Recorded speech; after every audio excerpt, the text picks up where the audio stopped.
ಮಿತ್ರರೇ ನಮಸ್ಕಾರ. ಮಿತ್ರರೇ, ಈ ರಷ್ಯನ್ ಆಯಿಲ್ ವಿಚಾರದಲ್ಲಿ ಭಾರತ ಅಮೆರಿಕಾಗೆ ಅಕ್ಷರಶಃ ಚೆಕ್ಮೇಟ್ ಕೊಟ್ಟಿದೆ. ಸರಿ ಸ್ವಾಮಿ, ನೀವು ಹೇಳೋದನ್ನೆಲ್ಲದನ್ನೂ ಕೇಳ್ತೀವಿ, ಆದರೆ ಈ ವಿಚಾರದಲ್ಲಿ ನಾವು ಹೇಳೋದನ್ನು ಕೇಳಬೇಕು. ಹಾಗಂತಾದರೆ ರಷ್ಯಾದ ಆಯಿಲನ್ನು ನಾವು ಭಾರತ ಖರೀದಿ ಮಾಡೋದಿಲ್ಲ, ಹೀಗಂತ ಭಾರತ ನೇರವಾಗಿ ಅಮೆರಿಕಾಗೆ ಹೇಳಿದೆ. ಭಾರತದ ಈ ತಂತ್ರಕ್ಕೆ ಅಮೆರಿಕ ಹೌಹಾರ್ಬಿಟ್ಟಿದೆ. ಅಮೆರಿಕ ಇದನ್ನು ನಿರೀಕ್ಷೆ ಮಾಡಿರಲಿಲ್ಲ. ಒಂದು ರೀತಿಯಲ್ಲಿ ಭಾರತ ಅಮೆರಿಕವನ್ನು ಎಕ್ಸ್ಪೋಸ್ ಮಾಡಿದೆ ಅಂತಂದರೆ ತಪ್ಪಾಗಲಿಕ್ಕಿಲ್ಲ.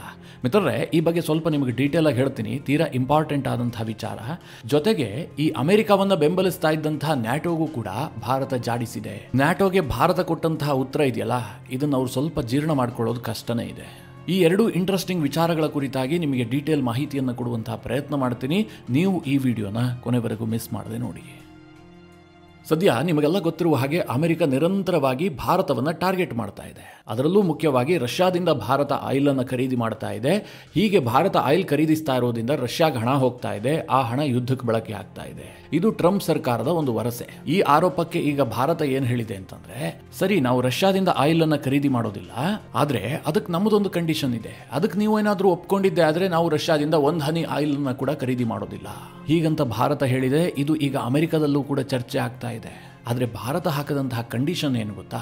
ಈಗ ನಾವು ರಷ್ಯಾದಿಂದ ಆಯಿಲನ್ನು ಖರೀದಿ ಮಾಡಬಾರ್ದು ಅಂತಂದ್ರೆ ನಾವು ಬೇರೆಲ್ಲಾದರೂ ಆಯಿಲನ್ನು ಖರೀದಿ ಮಾಡಲೇಬೇಕು. ಯಾಕೆ ಅಂತಂದ್ರೆ ಭಾರತ ಇವತ್ತು 85% ಆಯಿಲನ್ನು ಹೊರಗಿನಿಂದಲೇ ತರಿಸ್ಕೊಳ್ಬೇಕು. ನಮ್ಮಲ್ಲಿ ಹೇರಳವಾಗಿ ಆಯಿಲ್ ಸಿಗೋದಿಲ್ಲ. ಹೀಗಾಗಿ ನಾವು ಕಚ್ಚಾ ತೈಲಕ್ಕೆ ಬೇರೆ ಬೇರೆ ದೇಶಗಳನ್ನು ಡಿಪೆಂಡ್ ಆಗಿದ್ದೀವಿ. ಈಗ ನೀವು ಹೇಳ್ತಾ ಇದ್ರಿ ರಷ್ಯಾದಿಂದ ಆಯಿಲ್ ಖರೀದಿ ಮಾಡಬಾರ್ದು ಅಂತ. ಹಾಗಾದರೆ ನಮಗೆ ಇರಾನ್ನಿಂದ ಖರೀದಿ ಮಾಡೋದಕ್ಕೆ ಅವಕಾಶ ಕೊಡಿ, ಜೊತೆಗೆ ವೆನಿಜುವೆಲಾದಿಂದಲೂ ಕೂಡ ಖರೀದಿ ಮಾಡೋದಕ್ಕೆ ಅವಕಾಶ ಕೊಡಿ. ನೀವೇನಾದರೂ ಇರಾನ್ ಮತ್ತು ವೆನಿಜುವೆಲಾದಿಂದ ಆಯಿಲನ್ನು ಖರೀದಿ ಮಾಡೋದಕ್ಕೆ ನಮಗೆ ಅವಕಾಶ ಕೊಟ್ಟಿದ್ದೆ ಆದರೆ ನಾವು ರಷ್ಯಾದಿಂದ ಆಯಿಲ್ ಖರೀದಿ ಮಾಡ್ತಾ ಇದೀವಲ್ಲ, ಇದನ್ನು ಟೋಟಲಿ ಬಂದ್ ಮಾಡಿಬಿಡ್ತೀವಿ ಅಂತ ಭಾರತ ಅಮೆರಿಕಕ್ಕೆ ಚೆಕ್ಮೇಟ್ ಕೊಟ್ಟಿದೆ. ಇಲ್ಲಿ ಭಾರತ ಅಮೆರಿಕಾಗ ಒಂದು ರೀತಿಯಲ್ಲಿ ಟಾಂಟ್ ಕೊಡುವ ರೂಪದಲ್ಲೇ ಕಂಡೀಷನ್ ಹಾಕಿದೆ. ಯಾಕೆ ಗೊತ್ತಾ?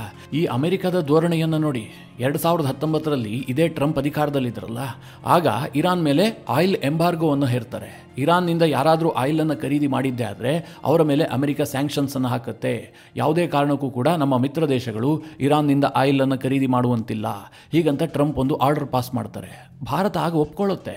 ಇರಾನ್ನಿಂದ ನಾವು ದೊಡ್ಡ ಪ್ರಮಾಣದಲ್ಲಿ ಆಯಿಲನ್ನು ಖರೀದಿ ಮಾಡ್ತಾ ಇದ್ವಿ, ಆದರೆ ಅಮೆರಿಕ ಹೇಳ್ತು ಅನ್ನುವ ಕಾರಣಕ್ಕೋಸ್ಕರವಾಗಿ ಭಾರತ ಒಪ್ಕೊಳ್ಳುತ್ತೆ. ವೆನಿಜುವೆಲಾ ಮೇಲೂ ಕೂಡ ಟ್ರಂಪ್ ಇದೇ ಅಸ್ತ್ರವನ್ನು ಪ್ರಯೋಗ ಮಾಡ್ತಾರೆ. ಇರಾನ್ ವಿಶ್ವದಲ್ಲಿ ಬಹಳ ದೊಡ್ಡ ಆಯಿಲ್ ಎಕ್ಸ್ಪೋರ್ಟರ್. ಈ ಹಿಂದೆ ಟ್ರಂಪ್ ಆರ್ಡರ್ಗೆ ಬೆಲೆ ಕೊಟ್ಟು ಭಾರತ ಇರಾನ್ನಿಂದ ಕಚ್ಚಾ ತೈಲ ತರಿಸ್ಕೊಳ್ಳೋದನ್ನು ನಿಲ್ಲಿಸಿತ್ತು. ಅದೇ ಚೈನಾ ಹಾಗೆ ಮಾಡಲಿಲ್ಲ. ಚೈನಾ ಇವತ್ತಿಗೂ ಕೂಡ ಇರಾನ್ನಿಂದ ಕಚ್ಚಾ ತೈಲವನ್ನು ತರಿಸ್ಕೊಳ್ತಾ ಇದೆ. ಅವರು ಅಮೆರಿಕಾಗೆ ಡೋಂಟ್ ಕೇರ್ ಅಂತ ಹೇಳ್ತಾ ಇದ್ದಾರೆ. ಅವ್ರ ಪಾಲಿಸಿನೇ ಅದನ್ನಾಗಿ ಮಾಡ್ಕೊಂಡಿದ್ದಾರೆ. ಅಮೆರಿಕ ಸ್ವಲ್ಪ ಸಣ್ಣ ಪುಟ್ಟ ಸ್ಯಾಂಕ್ಷನ್ಸ್ ಅನ್ನು ಹಾಕಿದೆ, ಚೈನಾ ಏನು ಅದಕ್ಕೆಲ್ಲ ತಲೆ ಕೆಡಿಸ್ಕೊಳ್ತಾ ಇಲ್ಲ. ಆದರೆ ಭಾರತ ಅವತ್ತು ಅಮೆರಿಕದ ಮಾತನ್ನು ಕೇಳಿತ್ತು. ಇದರಿಂದ ಭಾರತಕ್ಕೆ ಬಹಳ ನಷ್ಟ ಆಗಿದೆ. ಯಾಕೆ ಗೊತ್ತಾ? ಇರಾನ್ನಿಂದ ನಾವು ತೈಲ ಖರೀದಿ ಮಾಡುವಂಥದ್ದು ನಮಗೆ ಬಹಳ ಲಾಭದಾಯಕ. ಯಾಕೆ ಕೇಳಿದ್ರೆ ಇರಾನ್ ನಮಗೆ ಬಹಳ ಹತ್ತಿರ ಇರುವಂತಹ ದೇಶ. ಒಂದು ದಿನದಲ್ಲಿ ಅಲ್ಲಿಂದ ಹೊರಟಂತಹ ಶಿಪ್ ಭಾರತವನ್ನು ತಲುಪುತ್ತೆ. ಇದರಿಂದಾಗಿ ಭಾರತಕ್ಕೆ ಟ್ರಾನ್ಸ್ಪೋರ್ಟೇಷನ್ ಚಾರ್ಜ್ ಬಹಳ ಕಡಿಮೆ ಸಾಕು. ಈಗ ರಷ್ಯಾ ನಮಗೆ ಬಹಳ ದೂರ ಇರುವಂತಹ ದೇಶ. ರಷ್ಯಾದಿಂದ ನಾವು ಅವರು ಡಿಸ್ಕೌಂಟ್ ಕೊಟ್ಟಿಲ್ಲ ಅಂತಂದ್ರೆ ದೊಡ್ಡ ಪ್ರಮಾಣದಲ್ಲಿ ಆಯಿಲ್ ಖರೀದಿ ಮಾಡುವಂತದ್ದು ಕಷ್ಟ ಇದೆ. ಇನ್ನು ಈ ಇರಾನ್ನ ತೈಲ ಇದೆಯಲ್ಲ, ಇದು ಬಹಳ ಗುಣಮಟ್ಟದ್ದು. ಇಷ್ಟೆಲ್ಲ ಇದ್ರೂ ಕೂಡ ಅಮೆರಿಕದ ಮಾತಿಗೆ 2019ರಲ್ಲಿ ಭಾರತ ಬೆಲೆ ಕೊಟ್ಟು ಇರಾನ್ನಿಂದ ತೈಲ ತರಿಸಿಕೊಳ್ಳೋದನ್ನು ನಿಲ್ಲಿಸಿತ್ತು. ವೆನಿಜುಲಾ ವಿಚಾರದಲ್ಲೂ ಕೂಡ ಇದೇ ಆಗಿತ್ತು. ಈಗ ರಷ್ಯಾದ ವಿಚಾರದಲ್ಲೂ ಕೂಡ ಅಮೆರಿಕ ಅದನ್ನೇ ಹೇಳ್ತಾ ಇದೆ. ಅದಕ್ಕೆ ಭಾರತ ಅಮೆರಿಕಾಗೆ ಏನು ಟಾಂಟ್ ಕೊಟ್ಟಿದೆ ಅಂತಂದ್ರೆ, ಸರಿ ಸ್ವಾಮಿ, ನೀವು ಹೇಳೋದೆಲ್ಲದನ್ನು ಕೇಳ್ತೀವಿ, ನಾವು ರಷ್ಯಾದಿಂದ ಆಯಿಲನ್ನು ಖರೀದಿ ಮಾಡೋದಿಲ್ಲ, ಅದರಿಂದ ಯುದ್ಧ ನಿಲ್ಲುತ್ತೆ ಅಂತ ಆದರೆ ಓಕೆ, ಆದರೆ ನಮಗೆ ಇರಾನ್ನಿಂದ ಹಾಗೂ ವೆನಿಜುಲಾದಿಂದ ಆಯಿಲನ್ನು ಖರೀದಿ ಮಾಡೋದಕ್ಕೆ ನೀವು ಅವಕಾಶ ಕೊಡಬೇಕು ಅಂತ. ಭಾರತದ ಈ ಮಾತಿಗೆ ಅಮೆರಿಕ ಒಪ್ಕೊಳ್ಳೋದಕ್ಕೆ ಸಾಧ್ಯ ಇದೆಯಾ ಕೇಳಿದ್ರೆ ಖಂಡಿತವಾಗ್ಲೂ ಸಾಧ್ಯ ಇಲ್ಲ. ಇದಕ್ಕೊಂದು ಮೇಜರ್ ಆದಂತಹ ಕಾರಣ ಇದೆ. ಇರಾನ್ ಮೇಲೆ ಟ್ರಂಪ್ ಯಾಕೋಸ್ಕರವಾಗಿ ಆ ನಿರ್ಬಂಧವನ್ನು ವಿಧಿಸಿದ್ರು? ಕಾರಣ ಇಷ್ಟೇ. ಇರಾನ್ಗೆ ಯಾವುದೇ ಕಾರಣಕ್ಕೂ ಕೂಡ ಹಣದ ಪೂರೈಕೆ ಆಗಬಾರ್ದು. ಇರಾನ್ಗೆ ಹಣ ಸಿಕ್ತು ಅಂತಂದರೆ ಅವರು ನ್ಯೂಕ್ಲಿಯರ್ ಪ್ರೋಗ್ರಾಮನ್ನು ಮಾಡ್ತಾರೆ, ತನ್ನ ಮಿಲಿಟರಿಯನ್ನು ಜಾಸ್ತಿ ಮಾಡ್ತಾರೆ. ಇದರಿಂದ ಇಸ್ರೇಲ್ಗೆ ತೊಂದರೆ ಆಗುತ್ತೆ. ಇರಾನ್ ಒಂದು ದೊಡ್ಡ ಶಕ್ತಿಯಾಗಿ ಬೆಳೆಯುತ್ತೆ. ಅದಕ್ಕೋಸ್ಕರವಾಗಿ ಇರಾನ್ನ ಆರ್ಥಿಕತೆಯನ್ನು ಕುಂದಿಸಬೇಕು ಅಂತಲೇ ಟ್ರಂಪ್ ಈ ನಿರ್ಧಾರ ಮಾಡಿದ್ದು. ಈಗ ಒಮ್ಮೆ ಏನಾದರೂ ಭಾರತ ಇರಾನ್ನಿಂದ ಆಯಿಲನ್ನು ಖರೀದಿ ಮಾಡೋದಕ್ಕೆ ಶುರು ಮಾಡ್ತು ಅಂತಂದರೆ ಭಾರತದ ಹಾದಿಯನ್ನು ಅನೇಕ ರಾಷ್ಟ್ರಗಳು ಅನುಸರಿಸೋದಕ್ಕೆ ಶುರು ಮಾಡ್ತವೆ. ಆಗ ಇರಾನ್ಗೆ ಸಹಜವಾಗಿ ದೊಡ್ಡ ಪ್ರಮಾಣದಲ್ಲಿ ಹಣದ ಫ್ಲೋ ಆಗುತ್ತೆ. ಹಣ ಬಂತು ಅಂತಂದರೆ ಇರಾನ್ ಅದನ್ನು ತನ್ನ ಮಿಲಿಟರಿಗೆ ವೆಚ್ಚ ಮಾಡುತ್ತೆ. ಇರಾನ್ ಈಗಾಗಲೇ ಪೆಟ್ಟು ತಿಂದುಬಿಟ್ಟಿದೆ. ಅವರು ಬುಸುಗುಡ್ತಾ ಇದ್ದಾರೆ, ಒಂದು ಪ್ರತೀಕಾರಕ್ಕಾಗಿ ಕಾಯ್ತಾ ಇದ್ದಾರೆ. ಇಂತಹ ಸಂದರ್ಭದಲ್ಲಿ ಇರಾನ್ನ ಆರ್ಥಿಕತೆ ಸದೃಢವಾಗೋದಿದೆಯಲ್ಲ, ಇದು ಅಮೆರಿಕಗೂ ಬೇಕಾಗಿಲ್ಲ, ಇಸ್ರೇಲ್ಗೂ ಬೇಕಾಗಿಲ್ಲ. ಹೀಗಾಗಿ ಭಾರತ ಇರಾನ್ನಿಂದ ಆಯಿಲನ್ನು ಖರೀದಿ ಮಾಡುತ್ತೆ ಅನ್ನುವಂಥದ್ದು ರಷ್ಯಾದಿಂದ ಭಾರತ ಆಯಿಲ್ ಖರೀದಿ ಮಾಡಿದ್ದಕ್ಕಿಂತಲೂ ಕೂಡ ಡೇಂಜರ್ ಅಂತ ಅಮೆರಿಕ ಭಾವಿಸುತ್ತೆ. ಇನ್ನು ವೆನಿಜುವೆಲಾ ವಿಚಾರ ನಿಮಗೆಲ್ಲ ಗೊತ್ತೇ ಇದೆ. ಈಗಲೂ ಆಗಲೂ ಅಮೆರಿಕ ಮತ್ತು ವೆನಿಜುವೆಲಾ ನಡುವೆ ಯುದ್ಧ ಆಗುವಂಥ ಸನ್ನಿವೇಶ ಇದೆ. ಇಂತಹ ಸಂದರ್ಭದಲ್ಲಿ ವೆನಿಜುವೆಲಾದಿಂದ ಆಯಿಲ್ ಖರೀದಿ ಮಾಡಿ ಅಂತ ಕೂಡ ಅಮೆರಿಕ ಹೇಳೋದಿಲ್ಲ. ಹೀಗಾಗಿ ಹೀಗಾಗಿ ಭಾರತದ ಈ ಪ್ರಸ್ತಾವನೆ ಇದೆಯಲ್ಲ ಅಮೆರಿಕದಲ್ಲಿ ತಳಮಳಕ್ಕೆ ಕಾರಣವಾಗಿದೆ. ಅಮೆರಿಕದ ಮಾಧ್ಯಮಗಳಲ್ಲೂ ಕೂಡ ಇದು ದೊಡ್ಡ ಮಟ್ಟದಲ್ಲಿ ಚರ್ಚೆ ಆಗ್ತಾ ಇದೆ.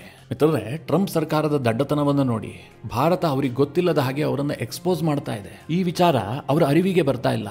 ಈ ಉದಾಹರಣೆಗೆ ಹೇಳಬೇಕು ಅಂತಂದ್ರೆ ಭಾರತ ಪದೇ ಪದೇ ಹೇಳ್ತಾ ಇತ್ತು, ನೀವು ಕೇವಲ ಇವತ್ತು ನಮ್ಮನ್ನು ಮಾತ್ರ ಟಾರ್ಗೆಟ್ ಮಾಡ್ತಾ ಇದ್ರಿ, ನಾವು ಮಾತ್ರ ರಷ್ಯಾದಿಂದ ಆಯಿಲನ್ನು ಖರೀದಿ ಮಾಡ್ತಾ ಇರೋದಲ್ಲ, ಪಕ್ಕದ ಚೈನಾ ಖರೀದಿ ಮಾಡ್ತಾ ಇದೆ, ಯುರೋಪಿಯನ್ ಯೂನಿಯನ್ ಖರೀದಿ ಮಾಡ್ತಾ ಇದೆ. ಅಷ್ಟೇ ಏಕೆ ಇವತ್ತು ಅಮೆರಿಕ ಕೂಡ ರಷ್ಯಾದಿಂದ ಕೆಲವೊಂದಷ್ಟು ಉತ್ಪನ್ನಗಳನ್ನು ಖರೀದಿ ಮಾಡ್ತಾ ಇದೆ. ಅದರಲ್ಲೂ ಮುಖ್ಯವಾಗಿ ಯುರೇನಿಯಂ ಅನ್ನು ಅಮೆರಿಕ ಬಹಳ ದೊಡ್ಡ ಪ್ರಮಾಣದಲ್ಲಿ ರಷ್ಯಾದಿಂದ ತರಿಸ್ಕೊಳ್ತಾ ಇದೆ. ಆದರೆ ಇವತ್ತು ಕೇವಲ ರಷ್ಯಾದಿಂದ ಆಯಿಲ್ ಖರೀದಿ ಮಾಡ್ತಾ ಇರುವಂಥ ಹೆಸರಿನಲ್ಲಿ ಭಾರತದ ಮೇಲೆ ಮಾತ್ರ ನೀವು ಹೆಚ್ಚುವರಿಯಾಗಿ 25% ಟ್ಯಾರಿಫ್ ಹಾಕಿದಿರಿ. ವಿಶ್ವದ ಇನ್ಯಾವ ದೇಶದ ಮೇಲೂ ಕೂಡ ರಷ್ಯನ್ ಆಯಿಲ್ ಕಾರಣಕ್ಕೋಸ್ಕರವಾಗಿ ನೀವು ಟ್ಯಾರಿಫನ್ನು ಹಾಕಿಲ್ಲ. ನಾವು ಇಂತಹ ಡಬಲ್ ಸ್ಟ್ಯಾಂಡರ್ಡನ್ನು ಒಪ್ಪೋದಿಲ್ಲ ಅಂತ ಭಾರತ ಅನೇಕ ಬಾರಿ ಹೇಳ್ತು. ಎಲ್ಲ ವೇದಿಕೆಯಲ್ಲೂ ಕೂಡ ಭಾರತದ ವಿದೇಶಾಂಗ ಸಚಿವರು ಇದನ್ನು ಪ್ರಸ್ತಾಪ ಮಾಡಿದ್ದಾರೆ, ಭಾರತದ ವಿದೇಶಾಂಗ ಕಾರ್ಯದರ್ಶಿ ಇದನ್ನು ಪ್ರಸ್ತಾಪ ಮಾಡಿದ್ದಾರೆ. ಹೀಗಾಗಿ ಈ ವಿಚಾರ ಅಂತಾರಾಷ್ಟ್ರೀಯ ಮಾಧ್ಯಮಗಳಲ್ಲಿ, ಅದರಲ್ಲೂ ಮುಖ್ಯವಾಗಿ ಅಮೆರಿಕದ ಮಾಧ್ಯಮಗಳಲ್ಲಿ ಇದು ಹೆಚ್ಚು ಚರ್ಚೆ ಆಗೋದಕ್ಕೆ ಶುರುವಾಯಿತು. ಇದು ಸಹಜವಾಗಿ ಅಮೆರಿಕದ ಟ್ರಂಪ್ ಸರ್ಕಾರಕ್ಕೆ ಒತ್ತಡವನ್ನು ಕ್ರಿಯೇಟ್ ಮಾಡಿತು. ಇದರಿಂದ ಏನಾಗಿದೆ ಗೊತ್ತಾ, ಇವತ್ತು ಟ್ರಂಪ್ ಸರ್ಕಾರ EU ರಷ್ಯಾದಿಂದ ಎನರ್ಜಿಯನ್ನು ಬೈ ಮಾಡ್ತಾ ಇದೆ ಅಂತ ಓಪನ್ ಆಗಿ ಹೇಳೋದಕ್ಕೆ ಶುರು ಮಾಡಿದೆ. ಟ್ರಂಪ್ UN ಭಾಷಣದಲ್ಲೂ ಕೂಡ ಇದನ್ನು ಪ್ರಸ್ತಾಪ ಮಾಡಿದ್ದಾರೆ. UK ಹೋಗ್ಬಿಟ್ಟು ಅಲ್ಲಿನ PM ಮುಂದೆಯೇ ಹೇಳಿದ್ದಾರೆ, ನೀವು ರಷ್ಯಾದಿಂದ ಆಯಿಲ್ ಆಗಲಿ ಅಥವಾ ನ್ಯಾಚುರಲ್ ಗ್ಯಾಸ್ ಆಗಲಿ ತರಿಸ್ಕೊಳ್ಬಾರ್ದು ಅಂತ. ಅಂದರೆ ಅಮೆರಿಕ ಮತ್ತು ಯುರೋಪ್ ಇದೆಯಲ್ಲ, ಅವ್ರಿಗೆ ಗೊತ್ತಿಲ್ಲದೆ ಭಾರತದ ಜಾಲದಲ್ಲಿ ಸಿಕ್ಕಾಕೊಳ್ತಾ ಇದ್ದಾರೆ. ತಾವು ಮಾಡಿದಂತಹ ವಾದ ತಮಗೆ ಬಂದು ಸುತ್ತಕೊಳ್ಳುತ್ತೆ ಅನ್ನುವಂಥದ್ದು ಅವ್ರಿಗೆ ಅರಿವಿಗೆ ಬಂದಿರಲಿಲ್ಲ, ಈಗ ಅರಿವಾಗ್ತಾ ಇದೆ.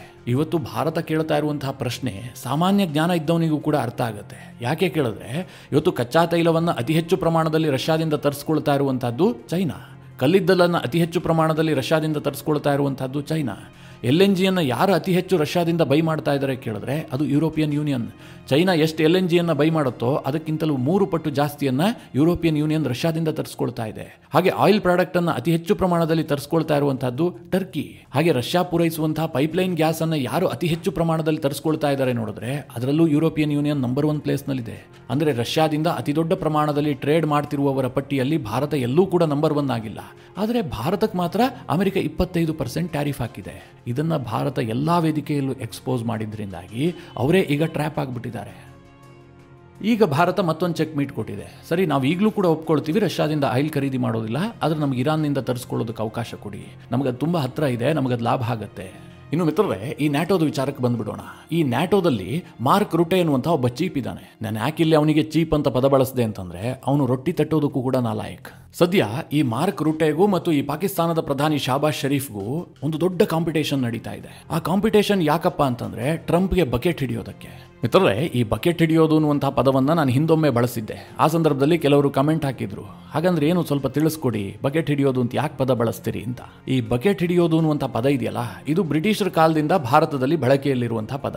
ಅದು ಯಾಕೆ ಕೇಳಿದ್ರೆ, ಈ ಹಿಂದೆ ಬ್ರಿಟಿಷರು ಭಾರತವನ್ನು ಆಳ್ತಾ ಇದ್ರಲ್ಲ, ಆ ಸಂದರ್ಭದಲ್ಲಿ ಬ್ರಿಟಿಷ್ ಅಧಿಕಾರಿಗಳು ಪ್ರವಾಸ ಮಾಡ್ತಾ ಇದ್ರಲ್ಲ, ಅವರಿಗೆ ಶೌಚಾಲಯದ ಸಮಸ್ಯೆ ಆಗ್ತಾ ಇತ್ತು. ಈ ಬ್ರಿಟಿಷರು ನಿಮಗೆಲ್ಲ ಗೊತ್ತೇ ಇದೆ, ಅವರು ಶೌಚಾಲಯ ಇತ್ತು ಬಹಳ ಕ್ಲೀನ್ ಅಂತ ಅವರನ್ನು ಅವರು ಬಿಂಬಿಸಿಕೊಳ್ತಾ ಇದ್ರು.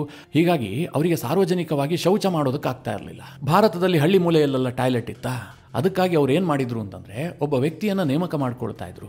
ಆತನ ಕೆಲಸ ಏನು ಕೇಳಿದ್ರೆ ಬಕೆಟ್ ಹಿಡ್ಕೊಂಡು ಅವರ ಹಿಂದೆ ಬರ್ತಾ ಇರುವಂತದ್ದು. ಅವ್ರಿಗೆ ಎಲ್ಲಿ ಶೌಚಾಲಯಕ್ಕೆ ಹೋಗಬೇಕು ಅಂತ ಅನ್ಸುತ್ತೋ ಆತ ಬಕೆಟ್ ಇಡ್ತಾ ಇದ್ದ, ಆ ಬಕೆಟ್ಗೆ ಅವರು ಮೂತ್ರ ವಿಸರ್ಜನೆಯನ್ನ ಮಾಡ್ತಾ ಇದ್ರು. ಆನಂತರ ಆ ವ್ಯಕ್ತಿ ಆ ಬಕೆಟ್ ಅನ್ನ ಎತ್ತಿ ಅದನ್ನ ಡಿಸ್ಪೋಸ್ ಮಾಡ್ತಾ ಇದ್ದ. ಹೀಗೆ ಬಕೆಟ್ ಹಿಡಿತಾ ಇದ್ದಂತಹ ವ್ಯಕ್ತಿಗೆ ಬ್ರಿಟಿಷರು ಸಾಕಷ್ಟು ಬಕ್ಷೀಸ್ ಕೊಡ್ತಾ ಇದ್ರು, ಅವನಿಗೆ ಬಹಳ ಲಾಭ ಆಗ್ತಾ ಇತ್ತು.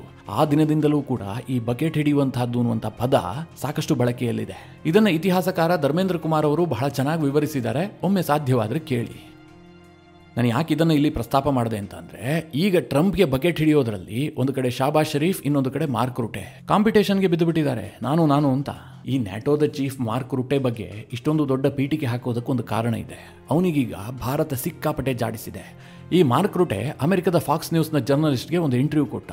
ಅಲ್ಲಿ ಫಾಕ್ಸ್ ನ್ಯೂಸ್ನ ಜರ್ನಲಿಸ್ಟ್ ಒಂದು ಪ್ರಶ್ನೆ ಕೇಳ್ತಾರೆ, ಟ್ರಂಪ್ ಪದೇ ಪದೇ ಯೂಟರ್ನ್ ಅನ್ನು ತೆಗೆದುಕೊಳ್ತಾರಲ್ಲ, ಟ್ಯಾರಿಫ್ ಅಂತ ಘೋಷಣೆ ಮಾಡ್ತಾರೆ, ನಂತರ ಯೂಟರ್ನ್ ಅನ್ನು ತೆಗೆದುಕೊಳ್ತಾರೆ, ಇದು ಯುದ್ಧ ನಿಲ್ಲಿಸೋದಕ್ಕೆ ಸಾಧ್ಯ ಆಗುತ್ತಾ ಅನ್ನೋ ಅರ್ಥದಲ್ಲಿ ಆ ಜರ್ನಲಿಸ್ಟ್ ಒಂದು ಪ್ರಶ್ನೆ ಕೇಳ್ತಾರೆ. ಅದಕ್ಕೆ ಮಾರ್ಕ್ ರುಟೆ ಉತ್ತರ ಕೊಡುವಂತಹ ಸಂದರ್ಭದಲ್ಲಿ ಏನು ಹೇಳ್ತಾನೆ ಗೊತ್ತಾ, ಆತ ಆ ಪ್ರಶ್ನೆಯನ್ನು ಕಂಪ್ಲೀಟ್ ಆಗಿ ಭಾರತದ ಕಡೆಗೆ ತಿರುಗಿಸಿಬಿಡ್ತಾನೆ. ಹೌದು, ಇವತ್ತು ಟ್ರಂಪ್ ಭಾರತದ ಮೇಲೆ ಹೆಚ್ಚುವರಿಯಾಗಿ 25% ಟ್ಯಾರಿಫ್ ವಿಧಿಸಿದ್ದಾರೆ. ಇದರಿಂದಾಗಿ ಭಾರತ ಸಿಕ್ಕಾಪಟ್ಟೆ ಒತ್ತಡದಲ್ಲಿದೆ. ಇದೇ ಕಾರಣದಿಂದ ಪ್ರಧಾನಿ ನರೇಂದ್ರ ಮೋದಿ ಅವರು ಪುತಿನ್ ಅವರಿಗೆ ಕರೆ ಮಾಡಿಬಿಟ್ಟು ಯುದ್ಧದ ವಿಚಾರದಲ್ಲಿ ನಿಮ್ಮ ಮುಂದಿನ ಪ್ಲಾನ್ ಏನು ಅಂತ ನಮಗೆ ತಿಳಿಸ್ಬಿಡಿ, ನಾವು ಸ್ವಲ್ಪ ಒತ್ತಡದಲ್ಲಿದ್ದೀವಿ, ನಮಗೆ ತೊಂದರೆ ಆಗ್ತಾ ಇದೆ ಅಂತ ಮೋದಿ ಪುತಿನ್ಗೆ ಒತ್ತಡ ಹಾಕ್ತಾ ಇದ್ದಾರೆ. ಹೀಗಂತ ಈ ಮಾರ್ಕ್ ರುಟೆ ಒಂದು ಸುಳ್ಳು ಕಥೆಯನ್ನು ಹೇಳ್ಬಿಡ್ತಾನೆ. ಆತನಿಗೆ ಸುಳ್ಳು ಹೇಳೋದಕ್ಕೆ ಏನು ಮುಜುಗರನೇ ಆಗೋದಿಲ್ಲ. ಓಪನ್ ಆಗಿ ಒಂದು ಮಾಧ್ಯಮಕ್ಕೆ ಈ ರೀತಿಯಾಗಿ ಹೇಳ್ಬಿಡ್ತಾನೆ. ಇದಕ್ಕೆ ಈಗ ಭಾರತದ ವಿದೇಶಾಂಗ ಇಲಾಖೆ ಜಾಡಿಸಿದೆ. ಮಾರ್ಕ್ ರುಟೆ ಅವರ ಸ್ಟೇಟ್ಮೆಂಟ್ ಟೋಟಲಿ ಬೇಸ್ಲೆಸ್ ಆದಂತಹ ಸ್ಟೇಟ್ಮೆಂಟ್, ಸತ್ಯಕ್ಕೆ ದೂರವಾಗಿದೆ. ನೇಟೋದಂತಹ ಒಂದು ಸಂಘಟನೆ ಸ್ವಲ್ಪ ರೆಸ್ಪಾನ್ಸಿಬಿಲಿಟಿಯನ್ನು ತಲೆಯಲ್ಲಿ ಇಟ್ಟುಕೊಂಡು ಮಾತನಾಡಬೇಕು ಅಂತ ಭಾರತದ ವಿದೇಶಾಂಗ ಇಲಾಖೆಯ ವಕ್ತಾರ ರಣದೀಪ್ ಜೈಸ್ವಾಲ್ ಅವರು ನ್ಯಾಟೋದ ಚೀಫ್ಗೆ ತಿವಿದಿದ್ದಾರೆ. ಈ ನ್ಯಾಟೋದ ಚೀಫ್ಗೆ ಶಾಬಾಜ್ ಶರೀಫನ್ನು ಕೂಡ ಹೋಲಿಸಿದ್ನಲ್ಲ, ಅದ್ಯಾಕೆ ಅಂತ ನಿಮಗೊಂದು ಪ್ರಶ್ನೆ ಬರ್ತಾ ಇರಬಹುದು. ಅದಕ್ಕೊಂದು ಕಾರಣ ಇದೆ. ಈ ಶಾಬಾಜ್ ಶರೀಫ್ ಅಮೆರಿಕ ಪ್ರವಾಸ ಮಾಡಿದ್ರು, ಟ್ರಂಪನ್ನು ಭೇಟಿಯಾದರು, ಇದೆಲ್ಲ ನಿಮಗೆ ಗೊತ್ತಿರುವಂತಹ ವಿಚಾರ. ನಾನು ಹಿಂದಿನ ವಿಡಿಯೋದಲ್ಲಿ ಕೂಡ ತಿಳಿಸ್ಕೊಟ್ಟಿದ್ದೆ. ಅದಾಗ್ತಿದ್ದ ಹಾಗೆ UN ಜನರಲ್ ಅಸೆಂಬ್ಲಿಯಲ್ಲಿ ಅವರೊಂದು ಭಾಷಣ ಮಾಡಿದ್ದಾರೆ. ಆ ಭಾಷಣದಲ್ಲೂ ಕೂಡ ಟ್ರಂಪ್ಗೆ ಬಕೆಟ್ ಹಿಡಿಯೋದನ್ನು ಮಾತ್ರ ಮರೆತಿಲ್ಲ. UN ಭಾಷಣದಲ್ಲಿ ಶಾಬಾಜ್ ಶರೀಫ್ ಟ್ರಂಪ್ ಬಗ್ಗೆ ಏನು ಹೇಳಿದ್ರು ಅಂತಂದ್ರೆ, ಭಾರತ ಮತ್ತು ಪಾಕಿಸ್ತಾನದ ನಡುವಿನ ಬಹಳ ಭೀಕರವಾದಂತಹ ಯುದ್ಧ ನಿಲ್ಲೋದಕ್ಕೆ ಟ್ರಂಪ್ ಕಾರಣ. 2 ನ್ಯೂಕ್ಲಿಯರ್ ಪವರ್ ದೇಶಗಳ ನಡುವೆ ಯುದ್ಧ ನಿಲ್ಲೋದ್ರಲ್ಲಿ ಟ್ರಂಪ್ ಮೇಜರ್ ರೋಲ್ ಅನ್ನು ನಿಭಾಯಿಸಿಬಿಟ್ರು. ಟ್ರಂಪ್ ಬಹಳ ಶಾಂತಿ ಪ್ರಿಯ. ಇದೇ ಕಾರಣದಿಂದಾಗಿ ನಾವು ಅವರನ್ನ ನೊಬೆಲ್ ಶಾಂತಿ ಪಾರಿತೋಷಕಕ್ಕೆ ನಾಮಿನೇಟ್ ಮಾಡಿದೀವಿ. ಇದನ್ನು ಹೇಳುವಂತಹ ಸಂದರ್ಭದಲ್ಲಿ ಶಾಬಾಜ್ ಶರೀಫ್ಗೆ ಆವೇಶ ಬಂದುಬಿಡುತ್ತೆ. ಮೇಜನ್ನೆಲ್ಲ ಕುಟ್ತಾರೆ. ಅಬ್ಬಬ್ಬಾ, ಟ್ರಂಪ್ ಎಂತ ಸಾಹಸ ಮಾಡಿಬಿಟ್ಟಿದ್ದಾರೆ ಅಂತ UN ಜನರಲ್ ಅಸೆಂಬ್ಲಿಯಲ್ಲಿ ಒಂದು ದೊಡ್ಡ ಡ್ರಾಮಾನೇ ಮಾಡಿಬಿಡ್ತಾನೆ. ಇವತ್ತು ವಿಶ್ವದಲ್ಲಿರುವಂತಹ ಬಹಳ ವೀಕ್ ನಾಯಕರು ಅಥವಾ ವೀಕ್ ದೇಶಗಳಿದಾವಲ್ಲ, ಇವರೆಲ್ಲರೂ ಕೂಡ ಒಂದು ವಿಚಾರವನ್ನು ತುಂಬ ಚೆನ್ನಾಗಿ ಅರ್ಥ ಮಾಡ್ಕೊಂಡಿದ್ದಾರೆ. ಟ್ರಂಪ್ಗೆ ಬೇಕಾಗಿರುವಂತಹದ್ದು ಜಿ ಹುಜೂರ್ ಅನ್ನುವಂತಹ ನಾಯಕರು. ಟ್ರಂಪ್ ಅನ್ನು ಚೆನ್ನಾಗಿ ಹೊಗಳಿದ್ರೆ ನಮ್ಮದು ಯಾವ ಕೆಲಸ ಬೇಕಾದರೂ ಆಗುತ್ತೆ. ಇದನ್ನು ಇವರೆಲ್ಲ ಅರ್ಥ ಮಾಡ್ಕೊಂಡಿದ್ದಾರೆ. ಇದೇ ಕಾರಣಕ್ಕೋಸ್ಕರವಾಗಿ ಟ್ರಂಪ್ ಹೇಳಿದ್ದೆಲ್ಲದನ್ನೂ ಕೂಡ ಸಮರ್ಥನೆಗಿಳಿದು ಬಿಟ್ಟಿದ್ದಾರೆ. ಇದೆಲ್ಲವೂ ಕೂಡ ತನ್ನ ದೇಶದ ಇಂಟ್ರೆಸ್ಟ್ಗೆ ವಿರುದ್ಧವಾಗಿದೆಯಾ, ತನ್ನ ದೇಶಕ್ಕೆ ನಷ್ಟ ಉಂಟು ಮಾಡುತ್ತಾ, ತನ್ನ ದೇಶದ ಹಿತಾಸಕ್ತಿಗೆ ಧಕ್ಕೆ ತರುತ್ತಾ, ಇದು ಯಾವುದರ ಬಗ್ಗೆಯೂ ಕೂಡ ಈ ಯಾವ ನಾಯಕರು ಯೋಚನೆ ಮಾಡ್ತಾ ಇಲ್ಲ. ಅವರಿಗೇನು ಅಂತಂದರೆ ಟ್ರಂಪನ್ನು ಮೆಚ್ಚಿಸಬೇಕು. ಅದಕ್ಕೋಸ್ಕರವಾಗಿ ಟ್ರಂಪ್ ಎಂತಹ ಹುಚ್ಚು ನಿರ್ಧಾರ ಮಾಡಿದ್ರೂ ಕೂಡ ನಾವು ಅದನ್ನು ಸಮರ್ಥಿಸಿಕೊಳ್ತೀವಿ. ಟ್ರಂಪ್ ಅವರಿಗೆ ಕ್ರೆಡಿಟ್ ಕೊಡೋದಕ್ಕೆ ನಾವೇನು ಹಿಂದೆ ಮುಂದೆ ಯೋಚನೆ ಮಾಡೋದಿಲ್ಲ ಅನ್ನುವ ರೀತಿಯಲ್ಲಿ ಈ ಎಲ್ಲ ನಾಯಕರ ವರ್ತನೆ ಇದೆ.